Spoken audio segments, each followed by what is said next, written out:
Hi friends, third match ఐపీఎల్లో CSK versus MI మ్యాచ్లో ముందుగా సిఎస్కే టాస్ విన్ అయి బౌలింగ్ అయితే తీసుకున్నారు. అయితే ఎంఐ బ్యాట్స్మెన్స్కి ఎక్కడా కూడా ఛాన్స్ ఇవ్వకుండా బౌలింగ్ అయితే చేశారు.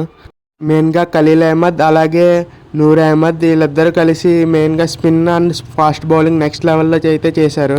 ఖలీల్ అహ్మద్ 3 వికెట్లు తీసుకుంటే నూర్ అహ్మద్ 4 వికెట్లు అయితే తీసుకున్నాడు.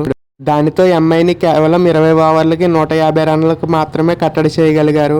సిఎస్కే వాళ్ళు చాలా ఈజీగా మ్యాచ్ అయితే గెలిచేస్తారు అనుకున్నాం, కానీ ముంబై వాళ్ళు మాత్రం మంచి ఫైట్ అయితే ఇచ్చారు. లాస్ట్ వరకు మాత్రం స్పిన్నర్స్ అలాగే ఫాస్ట్ బౌలర్స్ వల్ల అంత హెల్ప్ లేనప్పటికీ స్పిన్నర్స్ మాత్రం మంచి సపోర్ట్ అయితే ఇచ్చారు.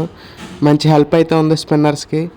ఇక తలా ధోని గురించి మాట్లాడాలంటే ఎంత చెప్పాలి, ఏమని చెప్పాలి. అసలు 0.2 సెకండ్స్లో స్టంపింగ్ అంటే మామూలు విషయం అయితే కాదు. అది కూడా 43 ఏజ్లో నెక్స్ట్ లెవెల్ స్టంపింగ్ అయితే చేశాడు ఈ మ్యాచ్లో.